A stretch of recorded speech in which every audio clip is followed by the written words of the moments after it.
think what is needed is more meditation on them. It's focus on them. You're going to be most dedicated and therefore most successful in the areas that you're passionate about.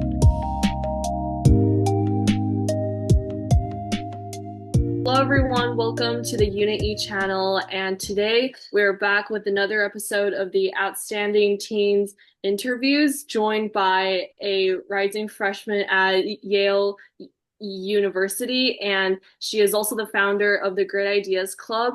And she is a true role model of youths who just follow their own passions and with what they want to do in the future. And Jarrell, welcome to the show. Thank you so much.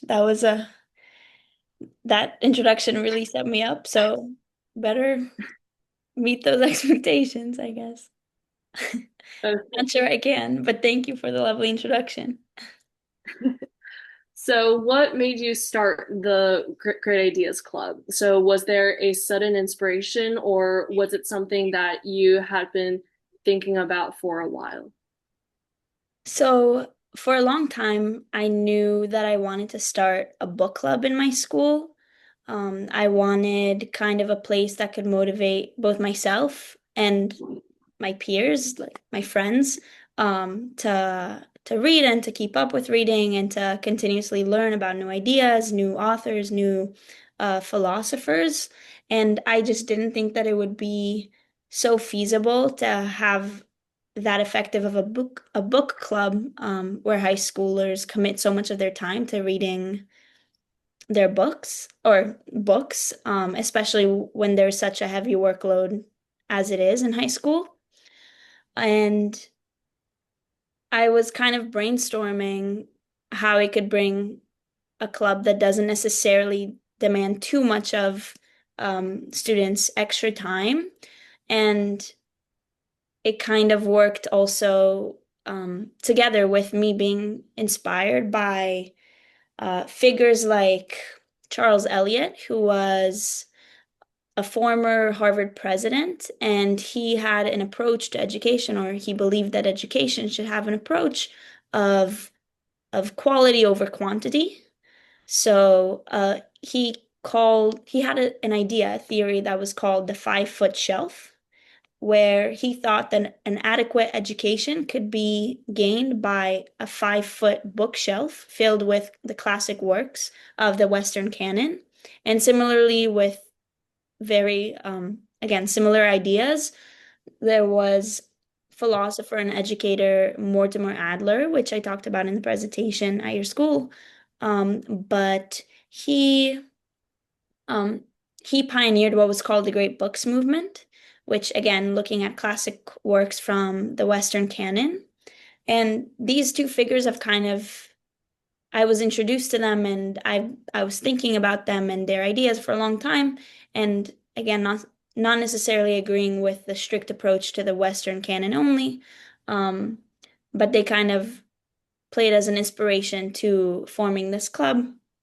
I really wanted to, again, expand the scope of just looking at Western canon of books. So we really opened it to the East as well and to generally four corners of our world.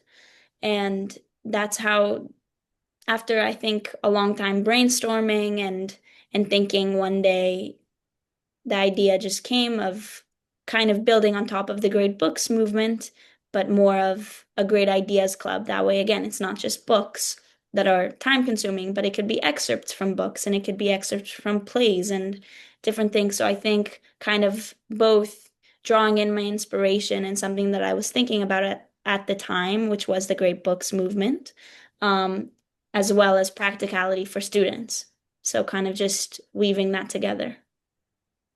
Oh, wow. So, this club is based on a lot of the great works of previous and current writers and philosophers. And so, how did you discover your passion for philosophy, psychology, and um, things in that realm? And was it a teacher or a peer that made you have a passion on that, or was it like just your own discovery on this type of yeah I subject? think, yeah, I think it was a little bit of both. I think it was also just natural exposure, gradual exposure through school and through life. But I think I can pinpoint a few events or times in my life that definitely sparked and really fueled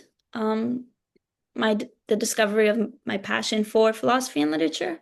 Um, it was during it was during COVID when my family would for um, sit down every day for reading a poem, and that was kind of an initiative or an attempt to bring quality time spent both with family but also with ideas. That was my father's doing.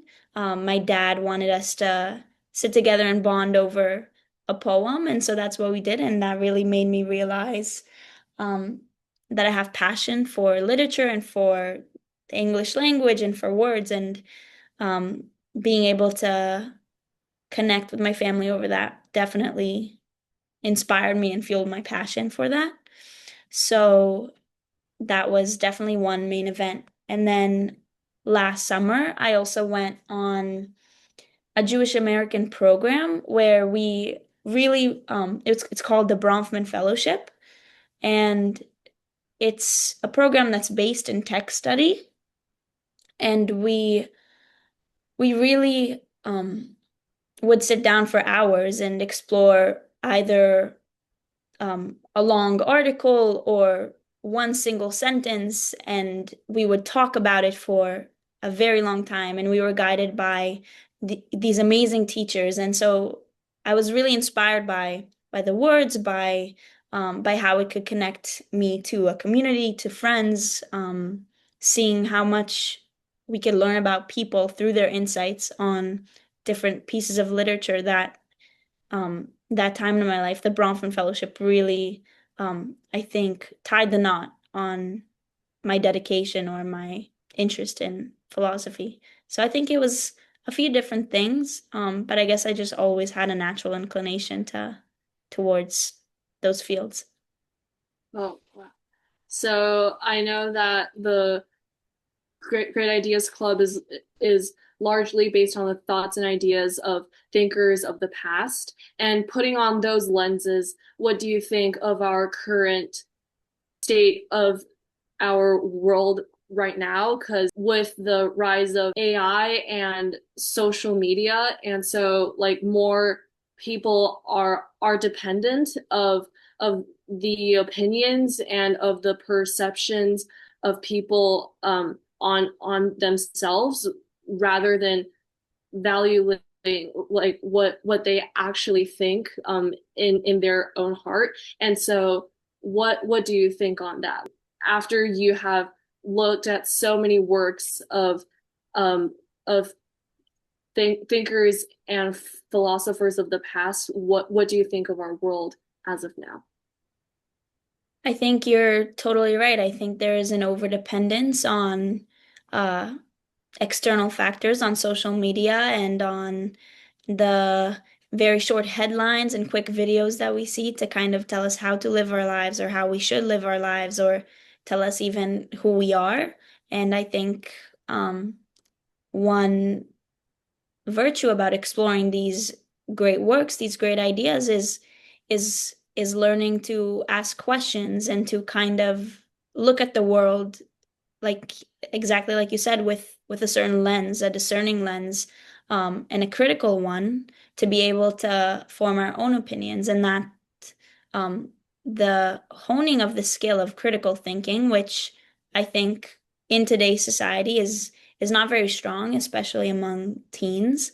Um, I think being able to work through a text and work through ideas and really bring ourselves into a piece of work rather than just hearing what everyone else has to say about it or what a teacher or what again a person from social media has to say about life in general.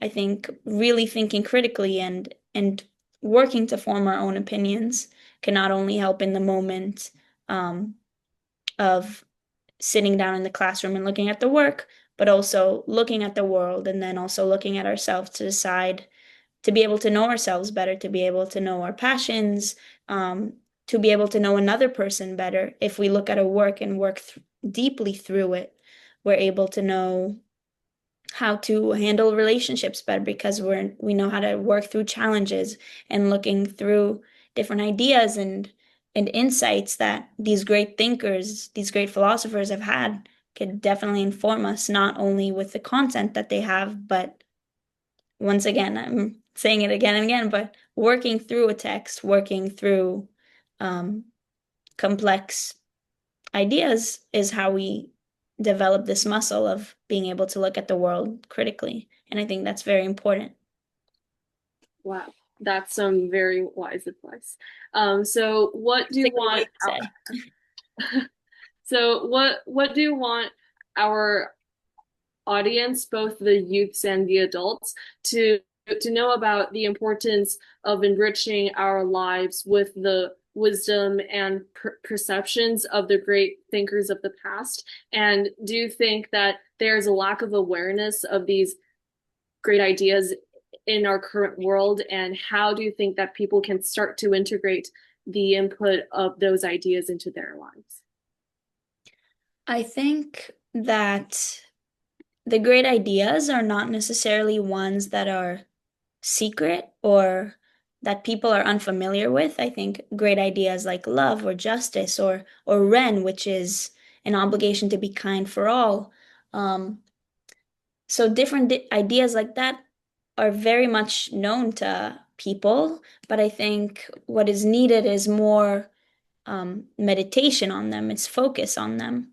And I think the great thinkers have thought about these ideas that naturally come up in our lives, both during their time, but in our time, whether that is in politics, whether that is in our individual life, or whether that is in arts. Um, so much has already been explored and has been questioned. And so it would be a shame to kind of just go through life blind to what humanity has had to offer and what the discussions around these ideas have been. And I think for me personally, learning about ideas in moral philosophy, whether that is about keeping one's integrity or whether it is about ideas like the social contract or um, contractualism, if we're putting it in more philosophy field, I think thinking about these ideas also hold us way more accountable into acting with these ideals in mind, both to really get a sense of what our values are and how we would use them to act in certain situations, but also to just be more aware um, of them in our day-to-day lives, not just knowing that we need to be a kind person, but really deeply thinking about it can help us become it as it's something that's on our mind. So again, I don't think that the great ideas are something to be discovered, but they're something to just be continuously recognized. And looking at these great ideas, looking at these great thinkers could help us do that.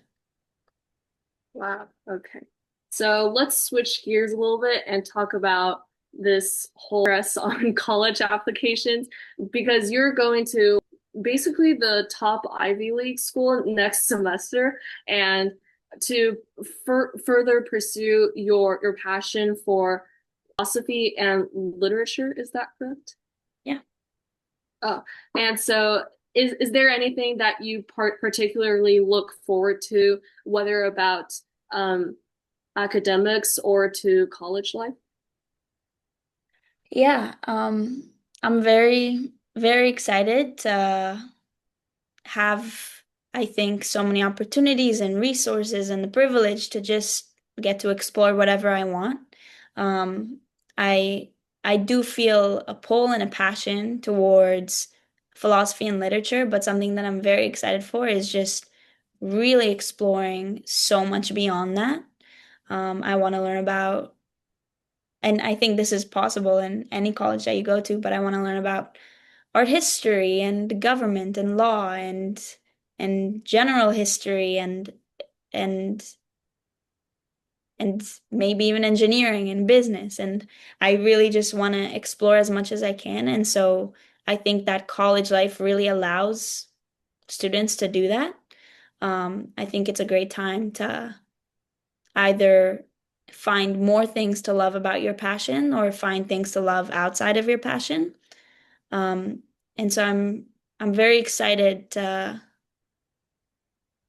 really get to know a bunch of different people from different areas in the world, and also learn about the world through that. I think going into college, it's pretty basic. It's a school, and I'm really, really excited to learn as much as I can.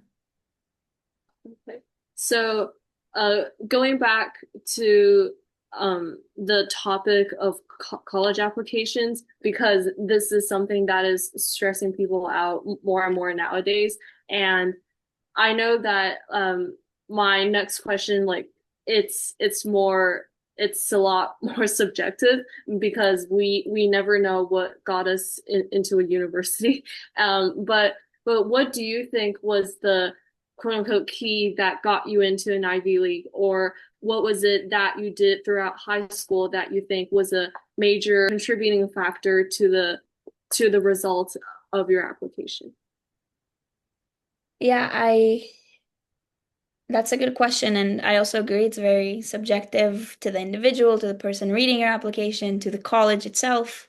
And I also, but something I guess if I could give from my experience, and I think I would do it the same over again, is um, really just as simple as this, really follow your passion. And when people come up to me and say, you must have worked so hard for this, or you must have thought about this for so long, and that's really not the case.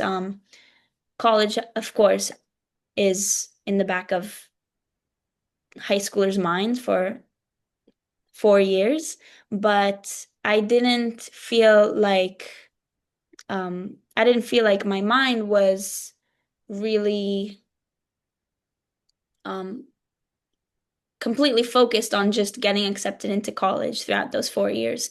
And so, what my mind, I really wasn't focusing every one of my actions towards the college application. But I was really just following my passion. I did competitive dancing and throughout my 4 years, and I'm sure that gave me some um, well-roundedness, but that was just because it's something that I love doing. And again, with the Great Ideas Club, it was something that I'm very passionate about, and doing all these different programs, whether that's the Bronfman Fellowship or the Great Ideas Club, that was all really something that I felt genuinely passionate about. And so I think that's my biggest advice. Don't focus on what you think the admissions officer wants to hear, whether that is while you're accumulating these different extracurriculars or while you're writing your essays. I think it's really about focusing what is most authentic to you, and that will definitely shine through in your application. Um, for me, I really focused on creating a story that conveyed the kind of person that I am and what I'm focusing on in my life. And for the past 4 years, that has been philosophy and literature. Um, and again, I think just painting one coherent story that is most authentic to you will work the best. Because if you try to fake who you are or fake what you're passionate about, that's not going to translate through in an application. And so I think with you also being very passionate about um, media and fashion, that you'll probably light up the most in your writing when you speak about that, and will be most dedicated to any extracurricular that has to do with that. And so I think most important. So, um, I know that some of our audiences are parents and some are teens like us. And so, what advice do you have for both parents and teens when it comes to their growth and their journey when it comes to choosing what they want to do in the future and also just what to prioritize in their life because a lot of parents, especially stereotypically with Asian parents, that they want their child to uh, take up jobs in STEM or law or med or finance, and that might be something that those children are good at, but it's not something that they want to do in the future. And so, do you think like there is a way for both the parent to acknowledge the fact that their child is not the most passionate in that realm and like how do you think this balance of like um of the happiness of the child and also like the mentality of the parent can be achieved? Yeah, of course. That's a really hard question. But I think it goes back to my last answer. You're going to be most dedicated and therefore most successful in the areas that you're passionate about. Um, anyone, a child, a parent, a grandparent, anyone really who is forced to do something that they're not passionate about won't have as much dedication, won't have as much originality or or insight into a field that doesn't resonate with them. So I think I think it's really about realizing that what is important is that um, we only have one life, and it's our own life, and it's no one else's life. And of course, there are practicalities to be considered, and there, of course, we want to do well by our parents, but we should live our lives as we see fit and be true to ourselves. And I think that is also an important message from the child to tell to the parent. Um, Whether or not it works, um, I think the message holds true, and maybe over time something can be worked out, and a compromise can be found between a child and a parent with different views. I think that if if we demonstrate hard work, and if we demonstrate kindness in any field that we are engaged in, um, that will take us furthest and will prove to be the most effective path to success, um, personal and career wise. And I think that as long as we're good people, as long as we don't harm others and put an emphasis on helping others, um, we should get to live our lives unapologetically and learn as much as we can about whatever it is that's most important to us. And I think, again, that will inevitably translate into progress if we put in hard work in areas that we're passionate about. And so there is where the compromise between a parent and a child can be reached.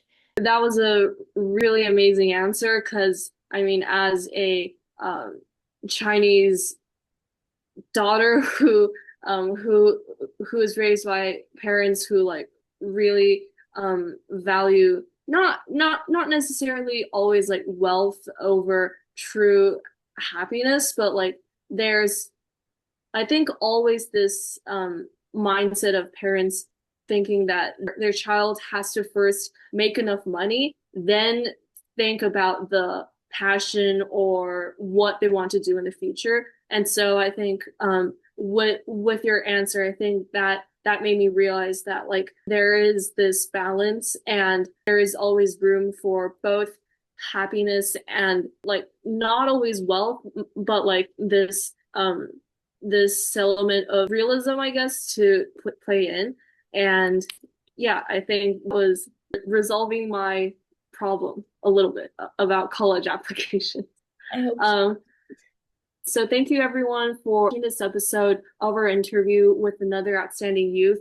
And don't forget to check out the Great Ideas Club at thegreatideasclub.club. And if you want to bring this amazing project to your school, please feel free to contact the email that is attached at the bottom of the website. And thank you again for taking your time to watch this video, and we'll see you in the next episode.